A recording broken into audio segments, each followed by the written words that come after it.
स्वस्ति श्री गणेशाय नमः। श्री सरस्वती नमः। श्री गुरु चरण कमलेभ्यो नमः। ध्येयं सदा परिभवघ्नं भीष्टदोहं तीर्थास्पदं शोभिरन् दुतं शरण्यं भृत्यातिहं प्रणतपालभवाब्धिपोतं वन्दे महापुरुषते चरणारविन्दम्। अज्ञानतिमिरान्धस्य ज्ञानाञ्जनशलाकया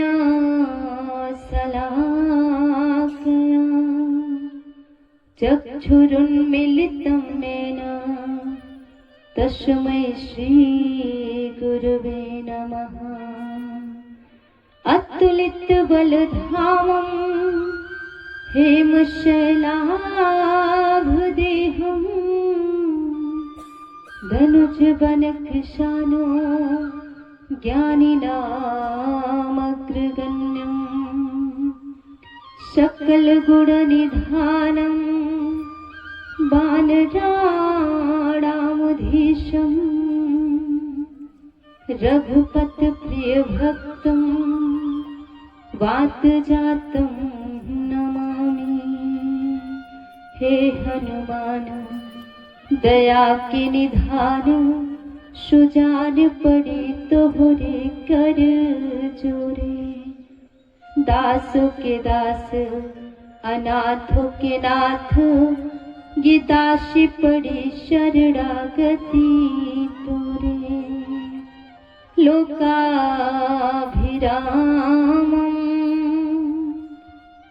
रणरङ्गधीरं राजीवनेत्रं रघुवंशनाथं कारुण्यरूपं करुणाकरन्तं श्रीरामचन्द्रं शरणं प्रपद्ये। श्री रामचन्द्र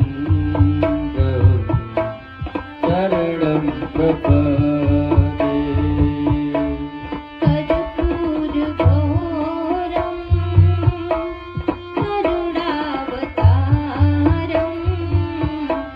संसारसारं भुजगेन्द्रहारं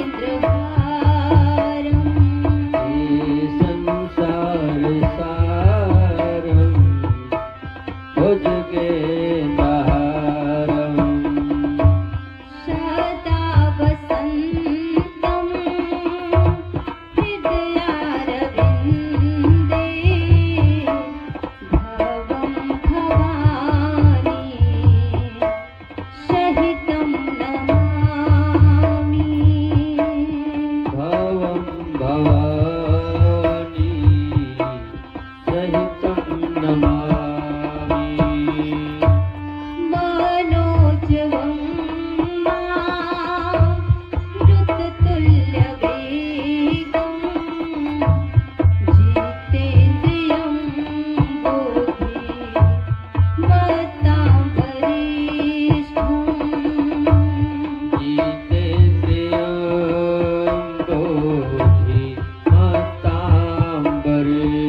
बोलिए आनंद कंद भगवान की जय हो, राघवेंद्र सरकार की जय हो, अयोध्या धाम की जय हो, वृंदावन धाम की जय हो। कम से कम आप लोग बैठे हैं मूर्ति की तरह जयकारा तो लगाइए हैं। भगवान ने मुख काहे के लिए दिया है? किसी की चुगली करने के लिए नहीं। क्यों दिया है? गुणगान करने के लिए, जयकारा लगाने के लिए। तो कम से कम सदुपयोग किया जाए। एक साधक ने हमने बताया था कि भगवान से एक ही चीज मांगता है कि प्रभु ये जो हमारी 5 ज्ञानेंद्रियां हैं ये क्या करें? आपके ही चरणों में हमेशा लगी रहे। कि आंख जब देखे तब तेरा ही स्वरूप रूप, और कोई रूप मेरी अखियों को भावे ना।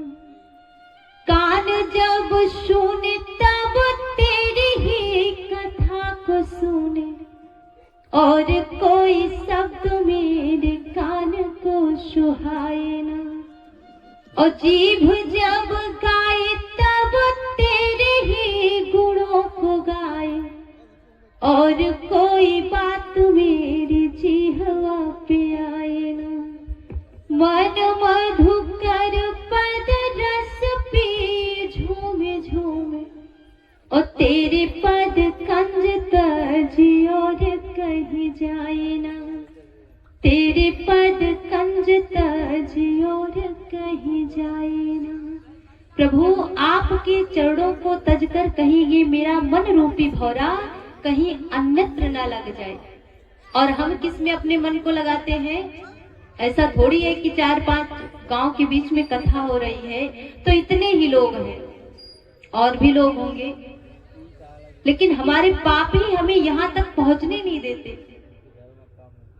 तो स्वामी तुलसीदास जी ने बड़ी ही सुंदर बात लिखी कि भक्ति कैसी है? भक्ति एकदम स्वतंत्र है, कोई कहीं भी कर सकता है। आप काम को करते रहिए, भगवान के नाम को जपते रहिए, और इसी भक्ति से ही हमें सत्संग की प्राप्ति होगी, और इसी सत्संग से ही हमें जन्म मरण के बंधन से छुटकारा मिल जाएगा। बात करना आप लोग को पीछे चले जाइए, ठीक है? डेली का यही नियम है।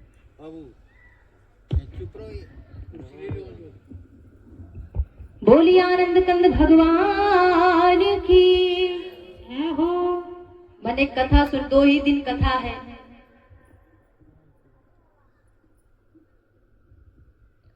भगवान ने क्या कहा कि भक्ति स्वतंत्र सकल गुण खानी, बिन सत्संग न पावय प्राणी। भक्ति स्वतंत्र सकल गुण खानी, बिन सत्संग न पावय प्राणी। भक्ति स्वतंत्र सकल गुण खानी, बिन सत्संग न पावहि प्राणी। बिन सत्संग न पावय प्राणी। भक्ति स्वतंत्र, ये भक्ति कैसी है? एकदम स्वतंत्र है, लेकिन बिना सत्संग के मिल भी नहीं सकता। कैसे मिलेगी भक्ति? जब हम कभी जाएंगे सत्संग में, साधु संतों की संगत करेंगे, तब जाके हमें भक्ति की प्राप्ति होगी। ऐसे थोड़ी हो जाएगी। अगर जीवन में भगवान की भक्ति प्राप्त करना है तो क्या करना होगा? साधु संतों की संगत करना होगा। ऐसे भक्ति हमें और आप किसी को नहीं मिल जाएगी। अगर भक्ति का मूल मंत्र लेना है तो भगवान की कथा का श्रवणपान करना होगा। ऐसे थोड़ी मिल जाती है। भगवान ऐसे थोड़ी मिल गए मनु और शत्रुपा को। उन्होंने क्या किया था? तपस्या की थी। अपने शरीर को भगवान की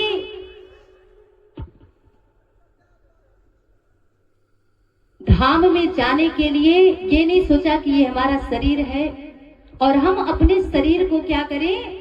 बढ़िया सा पालन पोषण करे। कदापि ये शरीर उनके नाम न्यौछावर कर दिए कि प्राण तो उन्होंने डाला इसमें, इस शरीर में, ये तो मिट्टी का पुतला है, ना जाने क्षणभंगुर है, कब ये निकल जाए प्राण और ये ढेला का ढेला बचा ही रह जाए।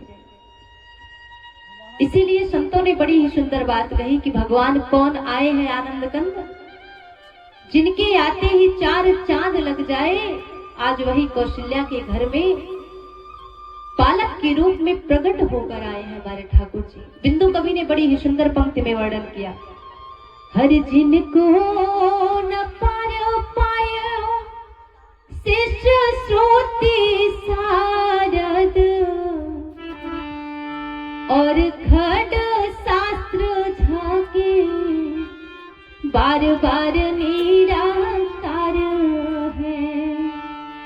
बिंदु कवि क्या कहते हैं, हर 3 लोक 14 भुवन के रचनाकार जो है, पर गणना नहीं है इस जगत सार में, कि बिंदु कवि सार जो है इस जगत सार में, आकार जो है वर्णों में, प्रकाश अंधकार में।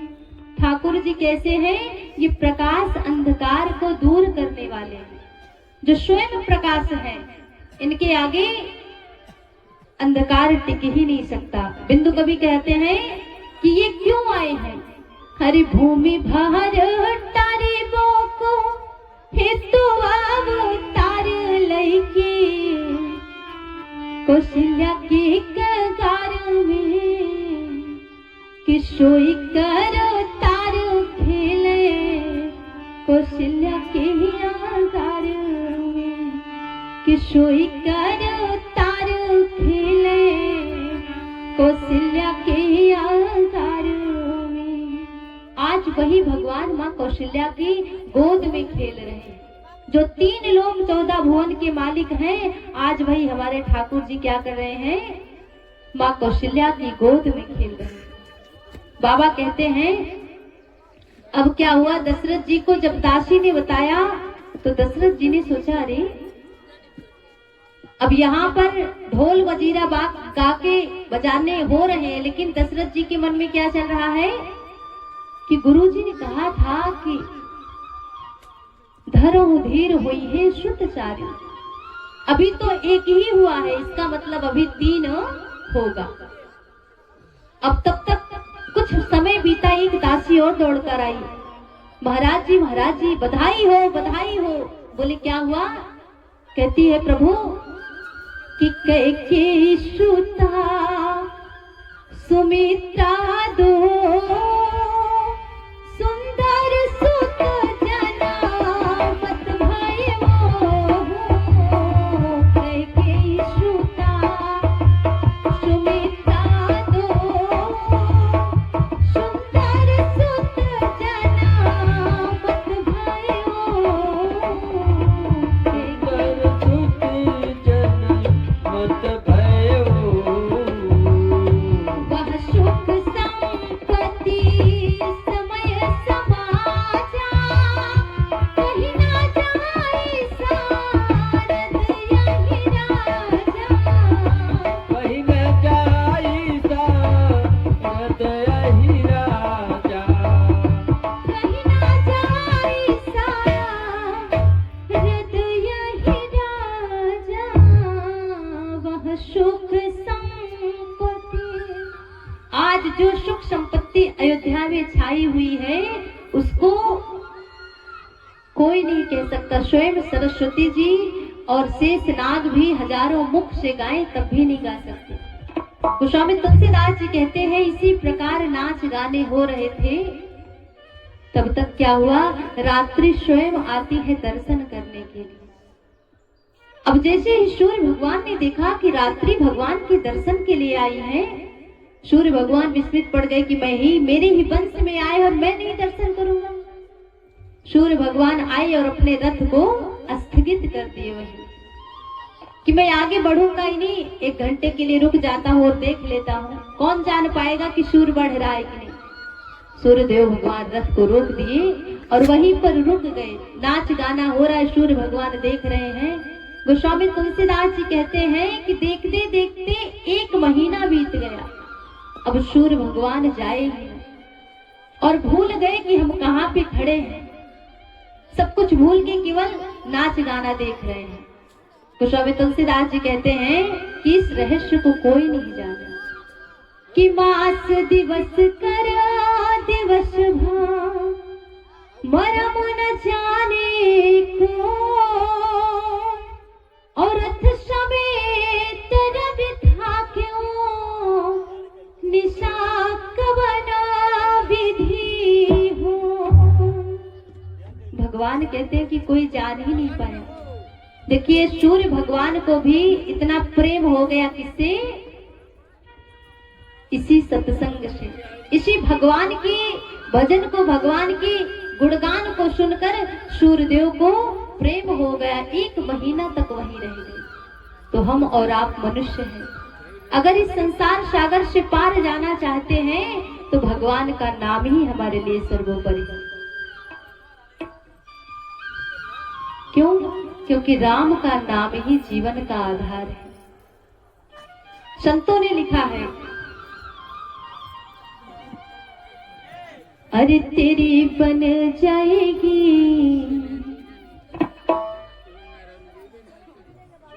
राम गुण गाए से।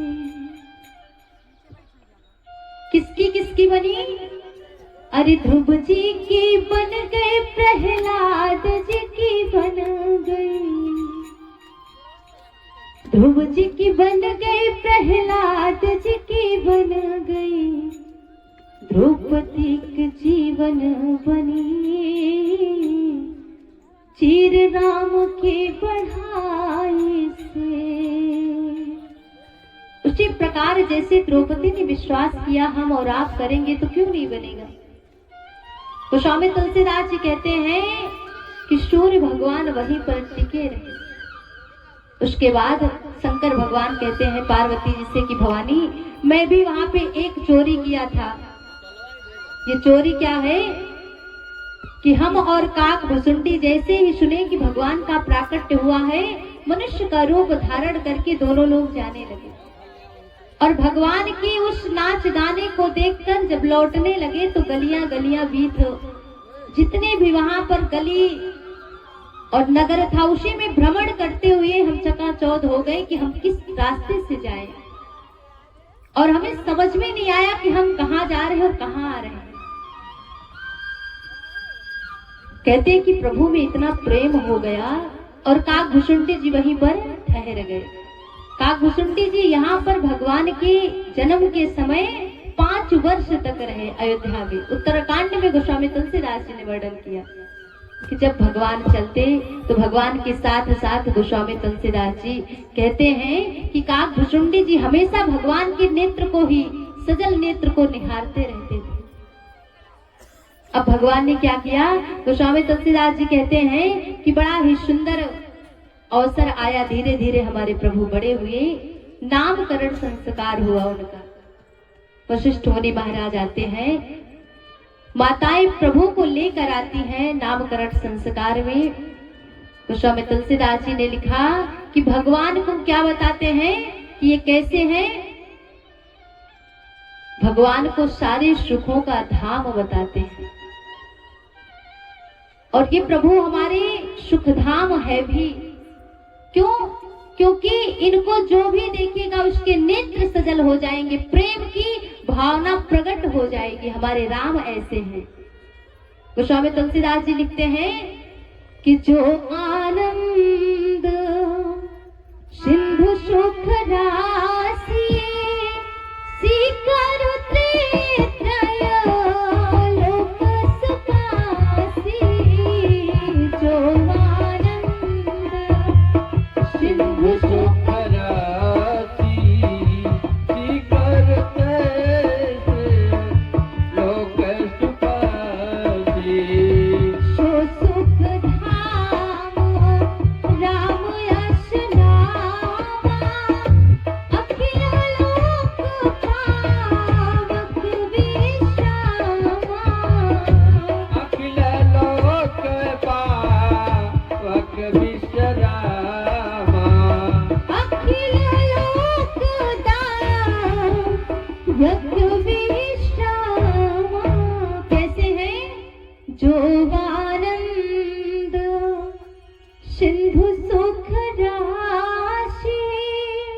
जो आनंद की अनुभूति कराने वाले सच्चिदानंद हैं, आज वही कौशल्या के घर पर राजा दशरथ जी के यहाँ पुत्र बनकर आए हैं।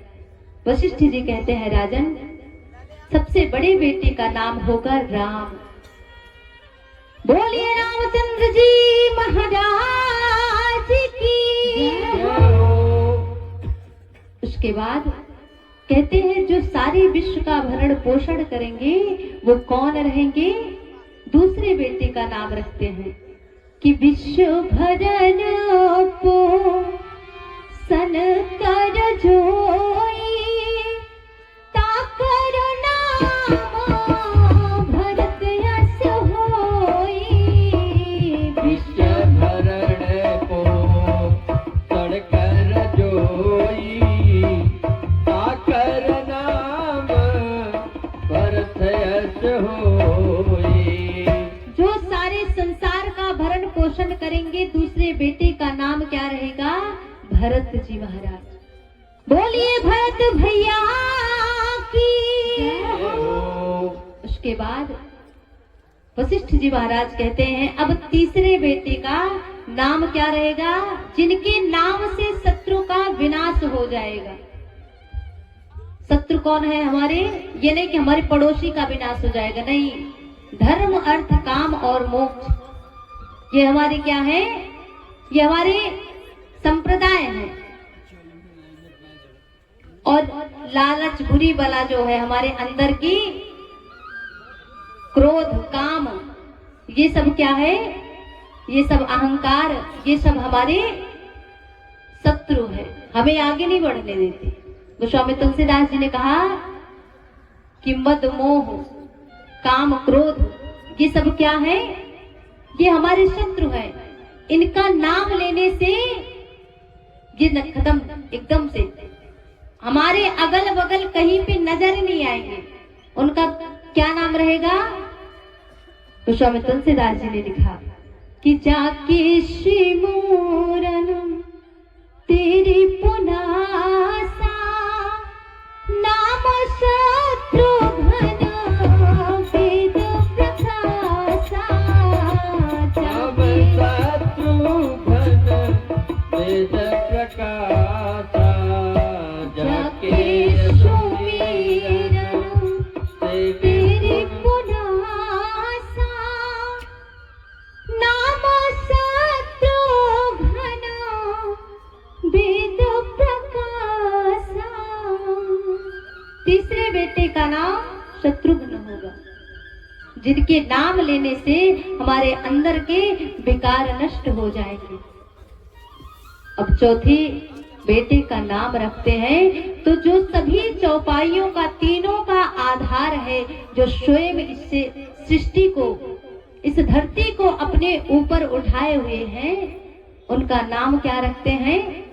कि लक्षण धाम राम प्रिया, सकल जगत आधार। ओ गुरु वशिष्ठ ते रखा, लक्ष्मण नाम उदार। लक्षण धाम राम प्रिय, जो राम के सबसे प्रिय होंगे और इस पृथ्वी के भार को अपने सिर पर धारण किए होंगे, उनका नाम लक्ष्मण होगा। बोलिए लक्ष्मण भैया की। अब क्या हुआ? नामकरण संस्कार जैसे हुआ, वशिष्ठ जी महाराज करके गए, बहुत सारा दान देके फिर भाट आते हैं। अब बधाई किसमें हो रही है? नाम संस्करण कराने के लिए बधाई गा रहे हैं। हरि बधैया बाजे आंगने में, बधैया बाजे आंगने में, बधैया बाजे आंगने में, बधैया बाजे आंगने में। आंगने में, आंगने में है, आंगने में बधैया बाजे, आंगने में बधैया बाजे, आंगने में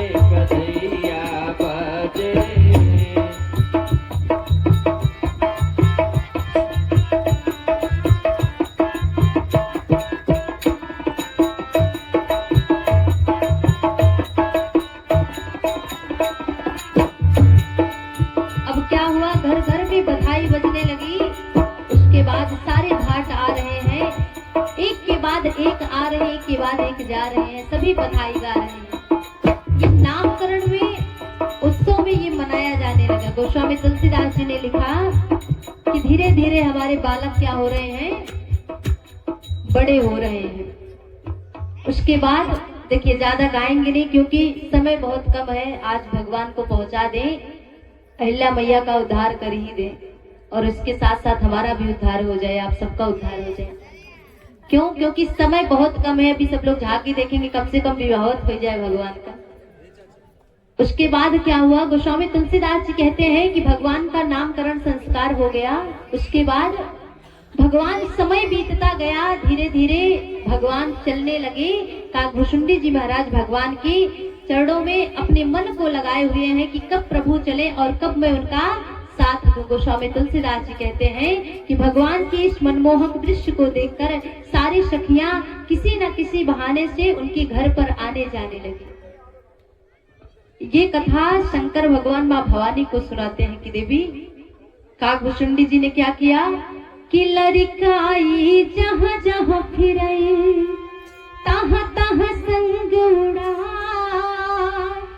और जूठन परई अजिर महा सो उठाई मैं खा।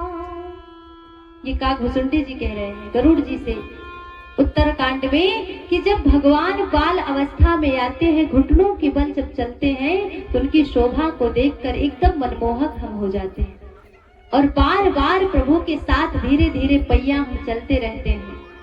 ये रसखान जी ने भगवान की सुंदरता के बारे में बड़ा ही सुंदर वर्णन किया कि धूर भरे अति शोभित श्याम जो, तैसी बनी शिर सुंदर चोटी, खेलत खात फिरे अंगना, पग पैजनी बाजत फिरक छोटी, बाछबी को रस खान बिलोकत, कोटि न काल कलानिधि कोटि, अरे काग के भाग का कहियो, हरि हाथ से ले गयो माखन रोटी।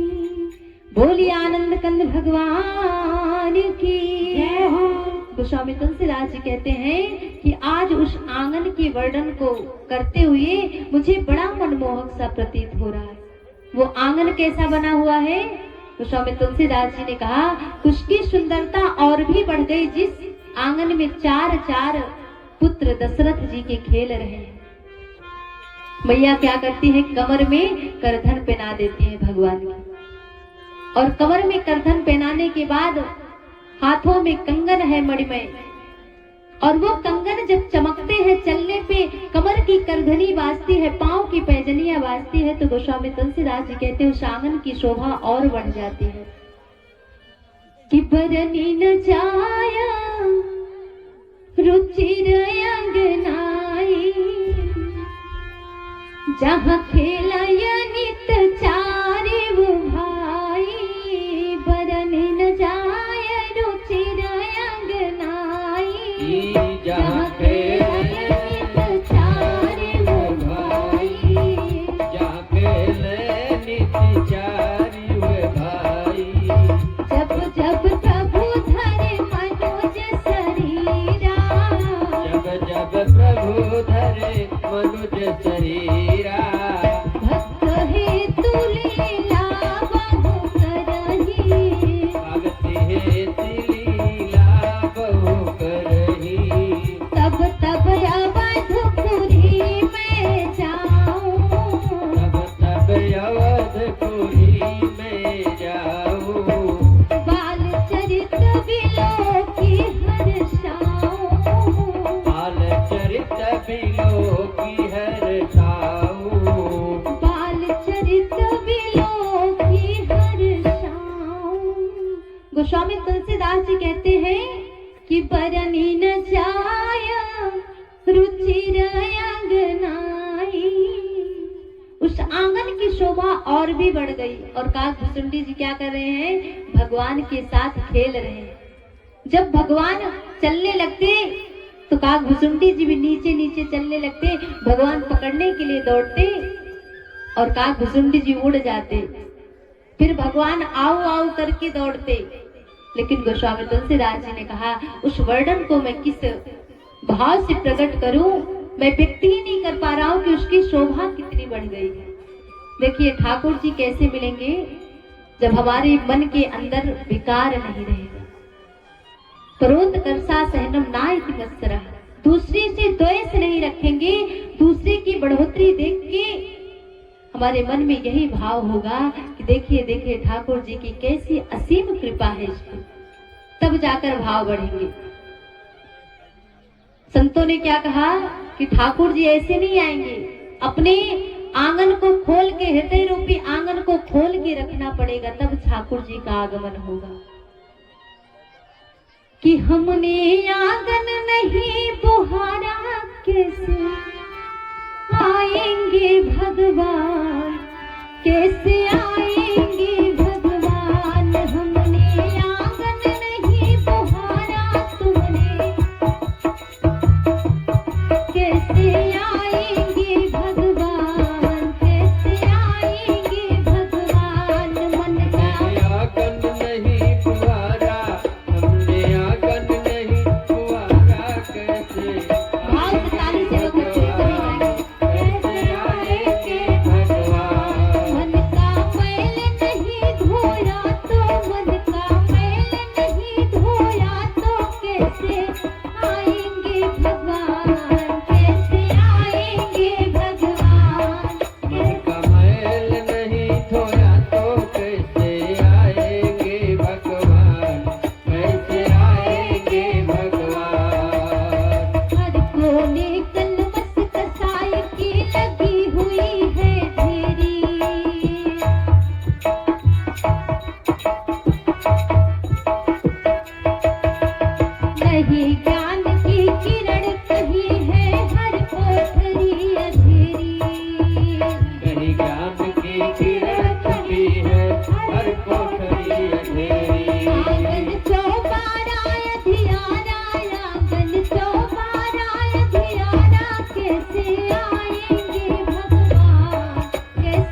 कहते हैं कि सारी चतुराई को छोड़कर अगर आप हमें भजेंगे तो मैं अवश्य ही प्राप्त होऊंगा।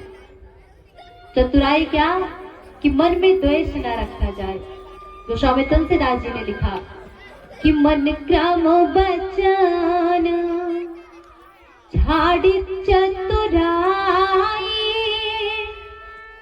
और भजत कृपा करी है रघुराई। मन क्रम वचन, मन से, वाणी से और वचन से, चतुराई से, कपट को छोड़कर जो भगवान को भजेगा भगवान उसे अवश्य ही प्राप्त होगी। तो स्वामी तुलसीदास जी ने जब विभीषण जी भगवान के पास गए तो विभीषण की अनेक प्रकार की जो भगवान के बानर भालू सारी सेनाएं थी, भगवान से कहते हैं प्रभु विभीषण आए हैं, मुझे लगता है किसी राज के लिए आए हैं, लेकिन हमारे ठाकुर जी तो सब कुछ जान ही रहे हैं। भगवान कहते हैं कि आने दीजिए, जो भी निर्मल भाव से हमारे पास आता है उसको मैं स्वीकार करता हूँ। कि निर्मल मन जन सो मोहि पावा, मोहे कपट छल छिद्र न भावा।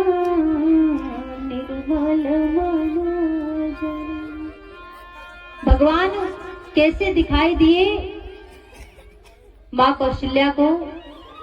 भगवान कहते हैं कि माँ कौशल्या एक बार भगवान को स्नान करा के पालने में लेटा देती हैं और स्वयं रंगनाथ भगवान को जाती है भोग लगाने की। और जैसे ही पर्दा डाल के मैया आती हैं कि देखते हैं कि हमारे ठाकुर जी स्वयं गए उस भोग को पा रहे हैं।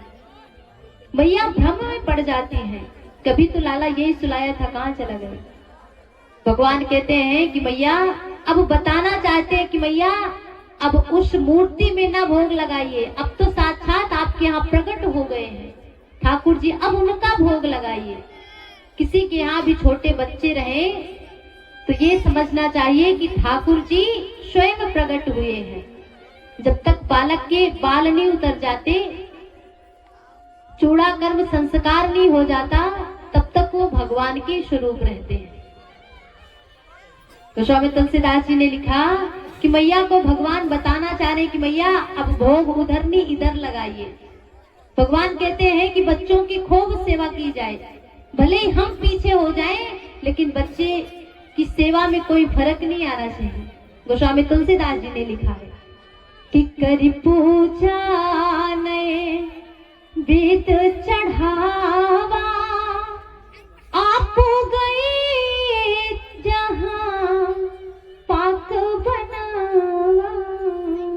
करी पूजा, नैवेद्य यानी भगवान को भोग लगाना। जैसे मैया आती है भगवान उसी समय मैया को सचेत करते हैं कि मैया अब आपके घर में स्वयं ठाकुर जी प्रकट हो गए, अब आप उधर नहीं इधर भोग लगाइए। उसके बाद मैया भ्रमित हो जाती है, इधर उधर देखने लगती है। उसी समय भगवान अपने चतुर्भुज रूप को दिखाते हैं और कहते हैं मैया ये राज किसी से कहना मत। उसके बाद मैया एक ही बात भगवान से वरदान मांगते हैं कि प्रभु आज के बाद से आपकी माया मुझे कभी प्रेरित ना करे, मैं मोह में ना फंसूं। तो स्वामी तुलसीदास जी कहते हैं कि मां भ्रमित हो गई थी, यहाँ वहां दो बालक देखा, मति भ्रम मोर ज्ञान विशेष। मैया बहुत ही चिंतित हो जाती है, भगवान अपनी माया को खींचते हैं, पुनः उसी प्रकार भगवान को प्रेम करने लगती है। और जैसे ही प्रेम करती हैं, भगवान ने कहा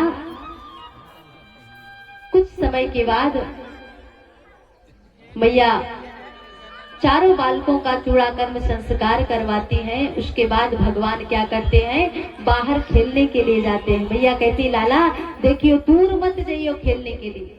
क्यों? क्योंकि दूर जाओगे तो कहीं ऐसा ना हो कि आपके चरणों में कंकड़ गड़ जाए। भगवान कहते हैं कि भैया भले ही कंकड़ गड़ जाए तो मैं अपने पैरों में चप्पल पहन लूंगा, पन्ही पहन लूंगा, लेकिन मैया मुझे खेलने से मत बना। संतों ने लिखा कि मैया ने क्या कहा, अरे राघो चरना तेरे कोमल नयन कहीं कंकड़िया गड़ नहीं जाए। राघो ललना तेरे कोमल चरण कहीं कंकड़िया गड़ ना जाए। राघो ललन तेरे कोमल चरण कहीं कंकरिया गड़े ना जाए। कंकड़िया गड़ ना जाए, कहीं कंकड़िया गड़ ना जाए। राघो ललन तेरे कोमल चरण कहीं कंकड़िया गड़ ना जाए। नवरा जीव चरण अरुणारे,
कहती हैं लाला कि राघो खेलन को दूरी न जाइयो नजर तोहे लग जाएगी। भैया कहती लाला कहीं दूर खेलने के लिए न जाना, नजर लग सकती है। भगवान ने कहा भैया मैं तो वैसे भी काला कलूटा हूँ, मैंने सुना है कि नजर लगने पे काजल लगा दिया जाता है। भैया मेरा तो पूरा शरीर ही काला काला है, कैसे नजर लगेगी? भैया ने कहा अरे ये तो मेरी बाड़ी को पूरा काट ही दिया। फिर मैया कहती है लाला अति सुकुमार चरण अरो नारी रवि कर कठिन सुनहु मेरे बारे राघो अचल में मुखड़ा छुपाओ कहीं तुम्हें नजर ना लग जाए। कन्हैया कहते मैया अगर ज्यादा तेज धूप है तो लखन से कहते भैया एक काम कर छतरी लेकर आ, लेकिन मैया मुझे खेलने से मना मत कर। भैया कहती देख लाला तू बड़ा ही सुकुमार है, एक काम क्यों नहीं करता, इसी आंगन में खेल ले। बोले ना भैया आंगन में खेल लूंगा तो बाहर की मजा ही कुछ और। भैया ने कहा अच्छा अगर छतरी है तो हवा चलेगी तो छतरी उड़ भी सकती है। बोले मैया बात तो सही कह रही है, छतरी उड़ जाएगी तब भी तो कोई उपाय होगा। भैया कहती बता क्या उपाय होगा? बोलते मैया अब क्या बताएं कि भैया हवा चलेगी छतरी उड़ जाएगी तो उपाय कछु नहीं है। अच्छा भैया तू ही जीत गई, अब मैं क्या करता हूँ कि अनुज सहित मिली आंगन खेलहूँ सखो प्रेम प्रवीणा कहीं मैया गिर नहीं जाए। भैया ने कहा क्या गिर जाए? बोले भैया मैं गिर जाऊंगा तो कौन उठाएगा? भैया कहती लाला तू गिर जाएगा तो मैं हूँ। अच्छा एक तो आप विचार कीजिए कि क्या कौशल्या माँ के घर में दास दासियां नहीं थी लाला को संभालने के लिए, थी कि नहीं? राजा दशरथ के यहाँ कितनी दास दासियां लगी होंगी, लेकिन मैया ने क्या किया? स्वयं भगवान को संभाला। पुत्र के रूप में हम क्या करते हैं आजकल कि बहुत ज्यादा चला है कि नौकरी करने लगेंगे तो बच्चों को दे देंगे दाई को कि आप संभालिए, करते ना। जितना बच्चों से दूर रहेंगे एक दिन वही बच्चे क्या करेंगे? हमसे दूर हो जाएंगे। जब आपका समय आएगा उनके साथ रहने के लिए तो वो नौकरी पे निकल जाएंगे, तो वही होगा, कहेंगे अरे हमारे बाबू तो ऐसे निकल गया। वृद्धाश्रम में वही बच्चे पहुंचाते हैं। एक बात आप लोग कान खोल के विचार कीजिएगा कि जितना पास रहने से प्रेम बढ़ता है उतना दूर जाने पे प्रेम होता है? कदापि नहीं। आप लोग लिख के रख लीजिए, कोई कितना भी पत्थर रहे अगर साथ है तो प्रेम बढ़ता रहेगा, बढ़ता रहेगा, एक ना एक दिन पिघल ही जाएगा और दूर जाने से धीरे धीरे ममता कम ही हो जाती है। इसीलिए कहा जाता है कि बच्चों से अधिक लगाव रखिए और बच्चे अगर खेले तो उनको भरपूर खेलने दीजिए। ये नहीं कि कपड़ा गंदा हो जाएगा, ये होगा वो होगा। राजा दशरथ ने क्या किया कि भगवान धूल को अपने ऊपर डाल लेते थे और पूरा शरीर धूल में रहता था, लेकिन गोस्वामी तुलसीदास जी ने लिखा कि भगवान क्या करते थे? दशरथ जी हंसकर अपनी गोद में बिठा लेते थे। अच्छा क्या हमारे और आपके कपड़े राजा दशरथ से ज्यादा महंगे रहते हैं? आजकल क्या होता है, बच्चों को भले ही चुभन होती है पैम्पर्स पहना देंगे, माताओं का काम है ये। अब उसकी आप ये बताइए पैम्पर्स कड़ा होता है कि नहीं? और वो नन्ही सी जान की इतनी कोमल शरीर है, फूल से भी कोमल रहते बच्चे, लेकिन हम क्या करते हैं कि कहीं हमारी सुंदरता में बिगाड़ ना आ जाए। अगर बाबू सूसू कह दे तो फिर साड़ी खराब हो जाएगी, नहीं पैम्पर्स पहना के रख देंगे और दो नहीं तो दो चार साथ में भी ले लेंगे पर्स में। पर्स ना छूटे बाबू भले छूट जाए, विचार कीजिए हैं। बच्चों को क्या करना चाहिए, बच्चे बहुत नाजुक से फूल के जैसे रहते हैं, उनको तुरंत पैम्पर्स का और इन सब चीजों का यूज नहीं करना चाहिए। जितना हो सके आप लोग जैसे पहले माताएं सुख सुविधा में रहती थी उसी हिसाब से करना चाहिए। कोमल वस्त्र पहनाना चाहिए, नहीं तो पहले ही पहनाने लगेंगी तो बेचारे वो भी सोचते हैं कि चलो आज पहना लो, कल को हम भी वही कसर निकालेंगे। इसीलिए कह गोस्वामी, अच्छा ये रामचरितमानस में कौशल्या माँ को देख लीजिए, और जब भगवान द्वापर में गए तो हमारे कन्हैया जी के लिए वही करती थी। भैया स्वयं अपने हाथों से मक्खन मथती थी यशोदा मैया, मक्खन निकाल के दधि मंथन करके तब मक्खन को निकाल के भगवान को देती थी।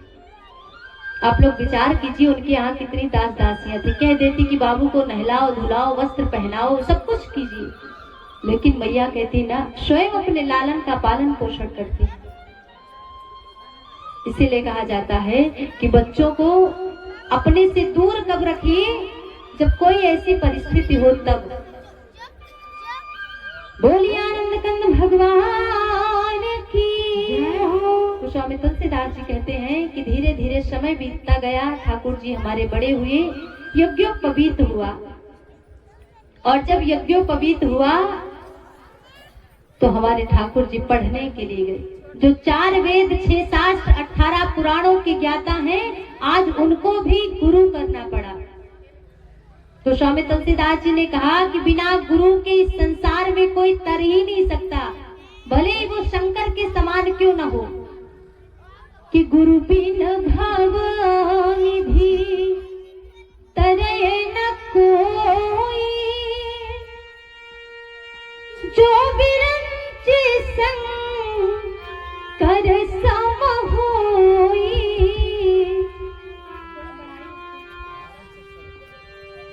कि गुरु बिन भव निधि तरय न कोई, भले ही भगवान शंकर क्यों ना हो वो भी नहीं तर सकते।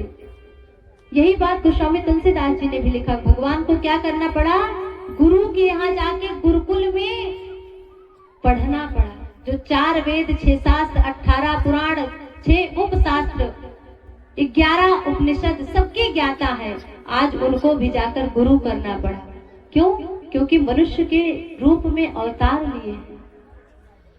गोस्वामी तुलसीदास जी ने स्पष्ट लिखा कि गुरु गृह पढ़न गए रघुराई, अल्प काल विद्या सब आई।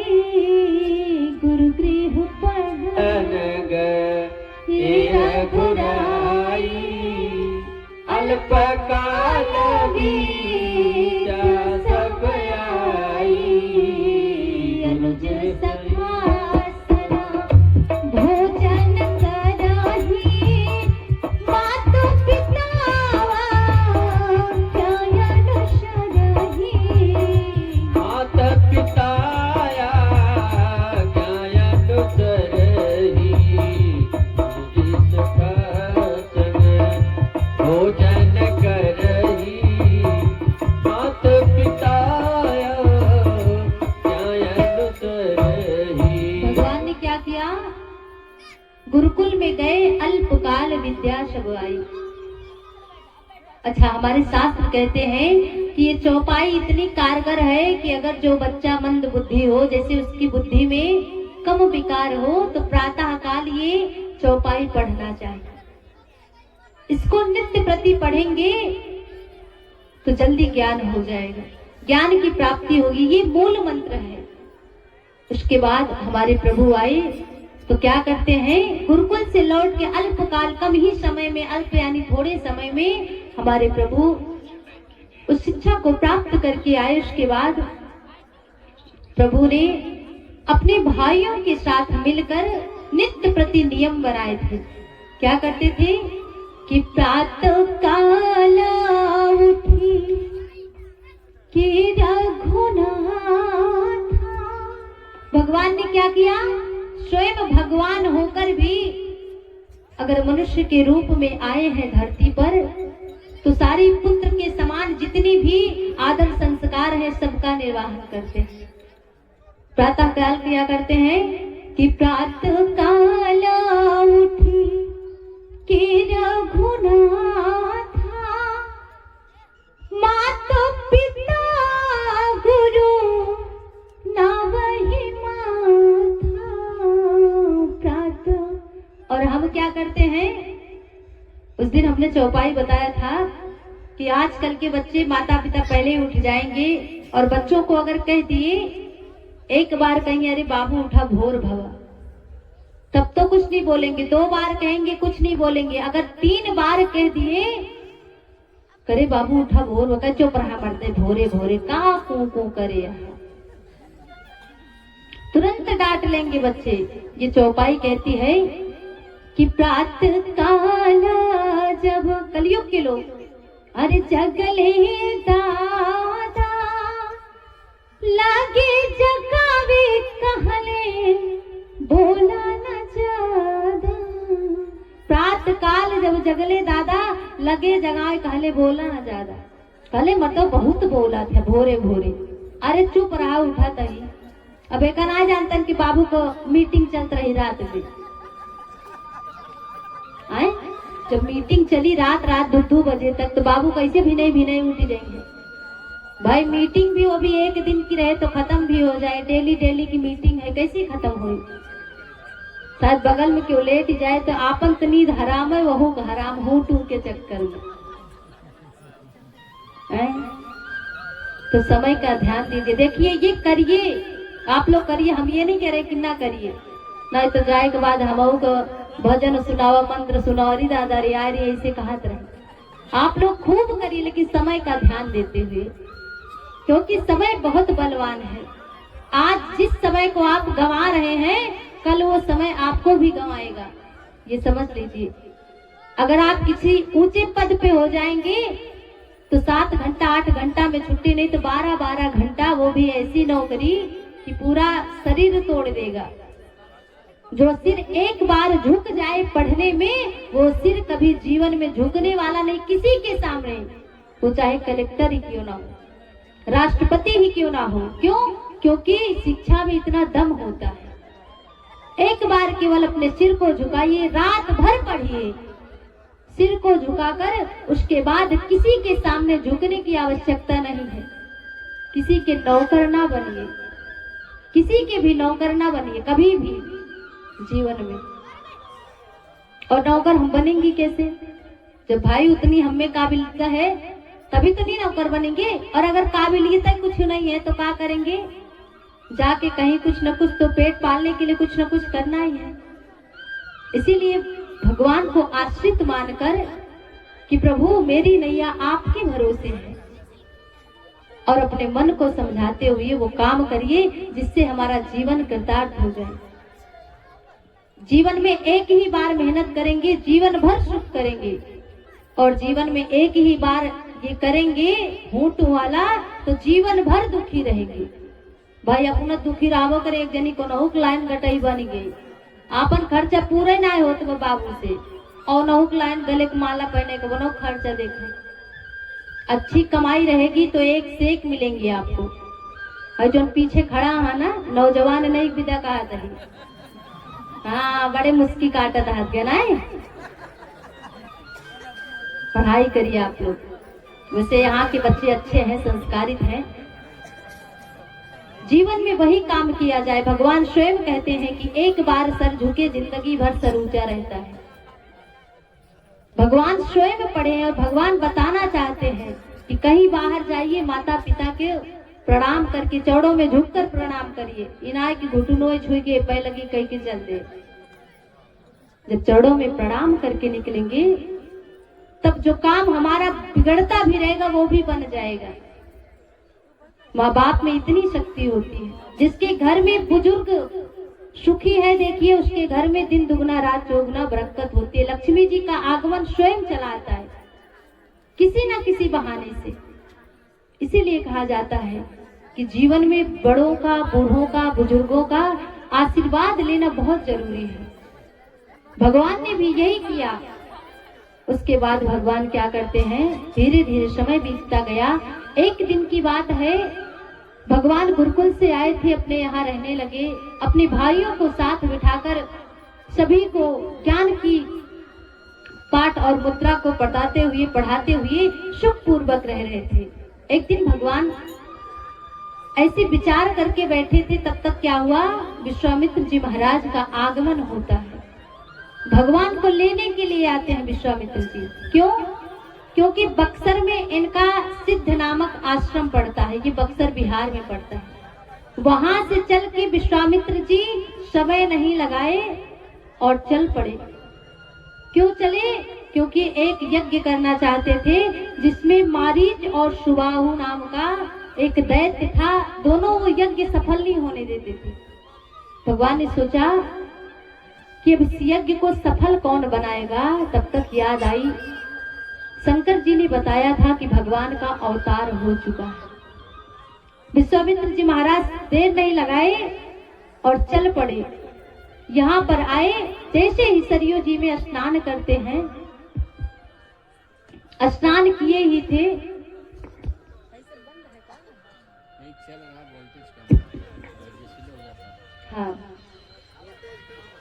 हाँ समझ के बोलते। बोलिए आनंद कंद भगवान की जय हो। गोस्वामी तुलसीदास जी लिखते हैं कि उनको जाते समय, यहाँ पर आते समय देरी नहीं लगी, जात न लागी वारा, तुरंत चल पड़े और यहाँ आकर सरयू जी में स्नान करते हैं। और जैसे ही स्नान किए, उसके बाद क्या हुआ, राजा दशरथ जी आकर अपने आप ही चल पड़े इनको लेने के लिए। और लेकर जैसे ही गए, भोजन प्रसाद करवाए, पाद प्रदक्षिण किए, आसन दिए। और जब ये सुख पूर्वक विश्राम करने लगे, तब अपने बालकों को बुलाते हैं। गोस्वामी तुलसीदास जी ने लिखा कि चरण में लिया ये सुत चारी, देख राम मुनि देह विसारी, चरणन में ये सुत चारी, देख राम मुनि देह विसारी।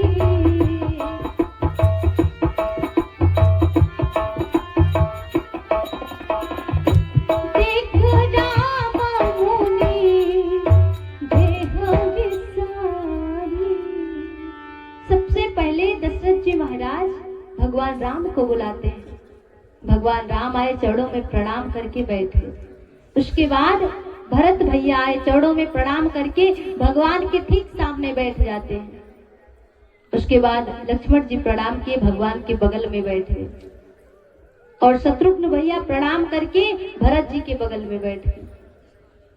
अब विश्वामित्र जी विचार कर रहे हैं कि लगता है कि दोनों भाई में ज्यादा मेल है, ये इसके बिना नहीं रह पाता। और ये नहीं जानते थे कि भरत जी राम के बिना नहीं रह पाते। अच्छा, राम जी के सामने क्यों बैठे भरत जी? कि बगल में बैठूंगा तो प्रभु को निहार नहीं पाऊंगा, सामने बैठूंगा तो अपने भैया को निहारता रहूंगा। उसके बाद निहारने के लिए भरत जी बैठ गए। विश्वामित्र जी ने सोचा कि कहीं ये दोनों बिछड़ने पे एक दूसरे के, इसीलिए उन्होंने क्या किया, राजा दशरथ ने कहा राजा विश्वामित्र जी से कि मुनिवर आप क्या मांगना चाहते हैं? गोधन, खजाना, माल, जो भी आपको चाहिए, अन्न धन सब कुछ आप मुझे बताइए, मैं आपको दूंगा। बार बार कहने लगे, आपको कहते हुए समय लगेगा लेकिन मुझे देते हुए नहीं। विश्वामित्र जी ने कहा जब मांगेंगे प्रभु तब पता चलेगा। बार बार मांगने के लिए कहते हैं तो एक ही बात कहते हैं विश्वामित्र जी महाराज कि अनुज समेत देहु रघुनाथा, निश्चर बधुमया हो सनाथा। अनुज समेत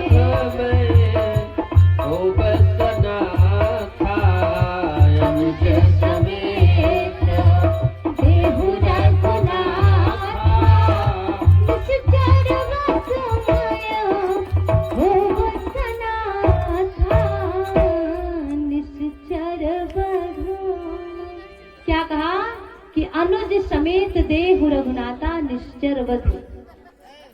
मैं निशाचरों का वध करने में कामयाब हो जाऊं, आप मुझे इस छोटे भाई लखन के साथ राम को दीजिए। अब जैसे उन्होंने मांगा कि राम को दीजिए, अब तक मुनिवर विप्रवर कह रहे थे, वहां दशरथ जी की वाणी बदल गई कि महाराज आपको नहीं पता है कि चौथे पन ये शुद्ध चारी विप्र बच्चना नहीं कहे वो बिचारी। जहां अब तक मुनिनाथ महात्मन प्रभु कहाँ किस पे आ गए? विप्र पे आ गए कि हे ब्राह्मण देवता, आपको नहीं पता है मैंने चौथे पन में बुढ़ापे में भगवान को प्राप्त किया है, अपने पुत्र को प्राप्त किया है, अब मैं आपको दे दूं। आपने विचार करके नहीं मांगा। विश्वामित्र जी महाराज जैसे ही कहने लगे, सारे लोग क्या किए? दशरथ जी ने सोचा कि कहीं मुनिवर श्राप ना दे दे, और इधर विश्वामित्र जी सोचते हैं कि कहीं मना ना कर दे। उसके बाद विश्वामित्र जी ने क्या किया? विश्वामित्र जी महाराज वशिष्ठ जी से कहते कि आप राजा दशरथ को समझाइए। और जैसे ही राजा दशरथ को वशिष्ठ जी महाराज समझाते हैं कि राजन जाने दीजिए, जब ये जाएंगे आप इनकी महिमा को नहीं जानते। भगवान की कीर्ति के बारे में जब गुणगान करते हैं, उसके बाद हमारे प्रभु ने क्या किया? उसी समय दोनों राजकुमारों को लेकर विश्वामित्र जी महाराज चल पड़े। और जैसे ही जाने लगे तो दशरथ जी ने कहा कि मुनिवर, आज से आप ही इनके पिताजी हैं। आप कौन हैं? इनके पिताजी हैं। हम आपके लिए इन दोनों बालकों को सौंप देते हैं। उसके बाद विश्वामित्र जी महाराज लेकर जैसे ही चले, रास्ते में प्रभु आ ही रहे थे कि कुछ ही दूर पर बक्सर था। तब तक ताड़का ने सुना कि कोई सत्संग करते हुए किसी मनुष्य की आवाज आ रही है। ताड़का दौड़कर धाती है। गोस्वामी तुलसीदास जी कहते हैं, उसी समय भगवान ने एक बाण में ही ताड़का को धराशायी कर दिया। भगवान एक बाण क्यों मारे? गोस्वामी तुलसीदास जी ने वर्णन किया कि किसी अबला को ज्यादा सताना नहीं चाहिए, इसलिए भगवान, संतों ने कहा कि अपना अपना मत व्यक्त किया कि तुरंत मार दिए कि एक ही बाण में खत्म हो जाए। नहीं तो अगर रोती बिलखती हुई भगवान की शरण में आ जाती तो उस अबला का उद्धार नहीं होता। इसलिए भगवान समय नहीं दिए, एक ही बाण में ताड़का का उद्धार कर दिया। उसी समय विश्वामित्र जी महाराज ने क्या किया? ज्ञान दिया कि जिससे भूख और प्यास ना लगे प्रभु को। और जैसे ही भूख और प्यास ना लगे, वो ज्ञान देते हैं। धीरे धीरे आश्रम आया, भगवान विश्राम करते हैं। उसके बाद उसी विश्राम के समय प्रातः काल जब उठते हैं तो कहते हैं, मुनिवर आप जाकर यज्ञ क्यों नहीं करते? भगवान ने बताया कि प्रभु ऐसी ऐसी बात है। मुनिवर भगवान के कहने पर भगवान ने कहा कि प्रभु आप जाइए, निश्चिंत होकर उस यज्ञ को पूर्ण कीजिए, मैं देख लूंगा सब कुछ। अब गए।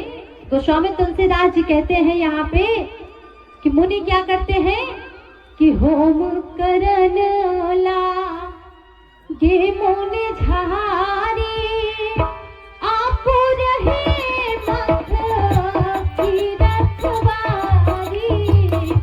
होम करन ला गे मुनि झारी आप रहे मख की रखवारी। होम करन ला। मुनियों ने क्या किया? जो पहले धीरे धीरे स्वाहा करते थे, आज आज चिल्ला चिल्ला कर स्वाहा कर रहे हैं। जैसे ही मारीच और सुबाहु आवाज सुनते हैं दौड़ कर आते हैं। भगवान ने क्या किया, अग्निबाण से सुबाहु को मार दिया और वो जलकर राख हो गया उसी समय। लेकिन मारीच को अभी छोड़ देते। क्यों छोड़ते हैं? कहते कि अभी मारूंगा और मर जाएगा तो आगे की लीला कौन करेगा, सोने का मृग कैसे बनेगा। भगवान ने बिना फल के बाण को, आगे जो रहता है उसको निकाल के बिना फल के ही बाण को मारा। 100 योजन जाकर समुद्र के तट पर गिरा मारीच। उसके बाद 23 औछड़ी सेना का संहार अकेले लक्ष्मण भैया करते हैं। बोलिए आनंद कंद भगवान की जय हो। यही सिद्ध आश्रम है जहाँ पर 100 वर्षों तक भगवान विष्णु ने तपस्या की थी। उसके बाद भगवान कहते हैं कि मुनिवर आप मुझे गुरुदेव आज्ञा दीजिए, हम अपने नगर को प्रस्थान करें। विश्वामित्र जी ने कहा राम अभी एक यज्ञ पूर्ण हुआ है, अभी एक यज्ञ बाकी है। बोले इसी समय जनकपुर से पत्रिका आई है और उसमें लिखा गया है कि आप अपने संगी साथियों को लेकर, सबको लेकर हमारे यज्ञ को पूर्ण करने के लिए आइए। भगवान गए। उसी समय जाते जाते रास्ते में एक सुंदर सी स्थली पड़ती है जहां पर पत्थर के रूप में बनी हुई अहिल्या मैया पत्थर का स्वरूप धारण किए रहती है। अचानक चलते चलते प्रभु रुक गए और एक ही बात पूछते हैं कि प्रभु ऋषि आश्रम से कोई पुण्य थली पर आज लगे उजड़ी उजड़ी, नर नारी नहीं पशु पक्षी होना, सुनसान दशा बिगड़ी बिगड़ी, कहिए मुनि और कथा कहेगी, यह कैसी शिला मगमाही पड़ी। प्रभु आप मुझे बताइए कि ये शिला कैसे रास्ते में पड़ी है और ये सुनसान एरिया कैसा है। ये तो कोई सुंदर सा आश्रम प्रतीत होता है। उसी समय सारी कथा सुनाते हैं विश्वामित्र जी महाराज। अच्छा, गोस्वामी तुलसीदास जी ने लिखा कि ये कथा कहनी नहीं चाहिए, इस कथा को बतानी नहीं चाहिए। कौन सी कथा? जो कथा स्वयं गोस्वामी तुलसीदास जी नहीं बताई कि अहिल्या कैसे श्रापित हुई थी, कैसे आई थी। ये कथा ना कहना चाहिए और ना कोई कहे तो सुनना चाहिए, क्योंकि एक स्त्री का और उसके चरित्र पर उल्लंघन लगाना सबसे बड़ा जीवन में श्राप है, बहुत बड़ा कष्टदायक है। ये आपको कभी ना कभी इसका भुगतान करना पड़ेगा। अगर स्त्री पर कोई लांछन भी लगा है तो उसको मिटाना चाहिए। ये नहीं करना चाहिए कि अगर एक बात मत ही कही दे, ऐसे ना ऐसे बना रहा, कदापि भगवान कहते उस पर पर्दा डालना चाहिए। इसीलिए गोस्वामी तुलसीदास जी ने कहा कि मुनिवर ने सारी कथा सुनाई, लेकिन कौन सी कथा थी वो कथा गोस्वामी तुलसीदास जी इसमें नहीं लिखते हैं। जैसे ही भगवान ने अपने चरण को उठाया, भगवान की रज पड़ी, वैसे ही अहिल्या मैया हाथ जोड़कर भगवान के चरणों में बंधन करने लगी कि प्रभु आज आपके ही उद्धार करने से मेरा उद्धार हो गया। ये मेरा श्राप नहीं था, वरदान में बदल गया है प्रभु। और मैया क्या कहती है? हर जिनके चरनिया में बसे चारों धाम है, अहिल्या के तरले वो है, सिया जी के राम है, अहिल्या के तरले वो है, सिया जी के राम है, अहिल्या के तरले वो है। जिनके चरनिया में बसल चारों धाम है, अहिल्या के तरले है, सिया जी के राम है, अहिल्या के तरले है, सिया जी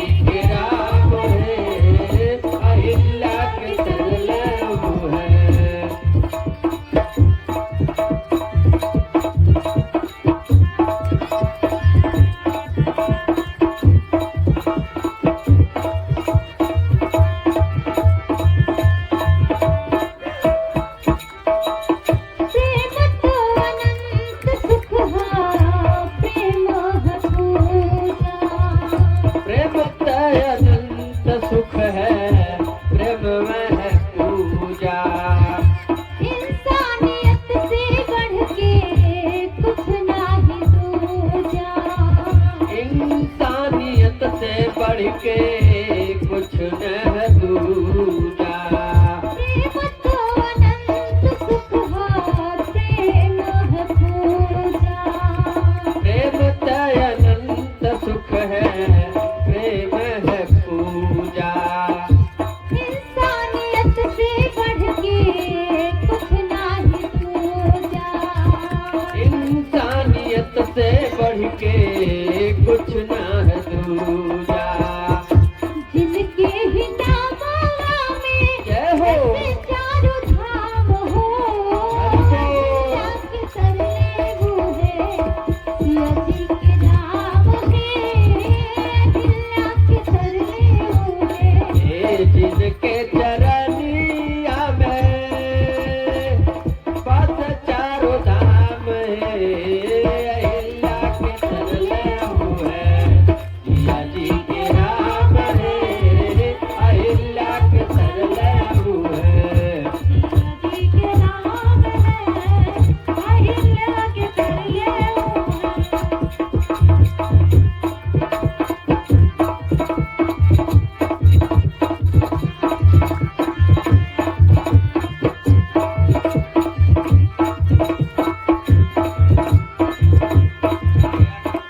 जवन सुख प्रेम है, पूजा लिया में।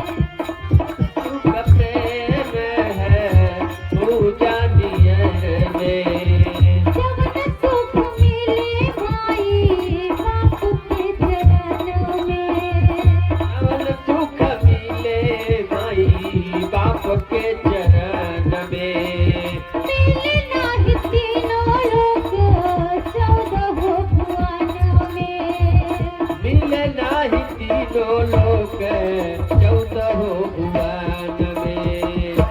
पथरा न डूबल जह पे, जय हो श्री राम। पथरा न डूबल जह पे, लिखल इनके नाम है, अहिल्या के तरले वो है। जय हो के नाम है, अहिल्या के तरले वो है। हे पाथरा न डूबल, पाथरा न डूबल जोने पे लिखल इनका नाम है, अहिल्या के तरले है, सिया जी के राम है, अहिल्या के तरले है, सिया जी के नाम है, इनके चरनिया में बसल चारों धाम है, अहिल्या के तरले है, सिया जी के राम है, अहिल्या के तरले है, सिया जी के राम है, अहिल्या के तरले है। जी के राम है, अहिल्या के तरले वो है। अब इसी पे इससे राधे। हाँ, आज ये विश्राम करते हैं और कल भगवान का विवाह है।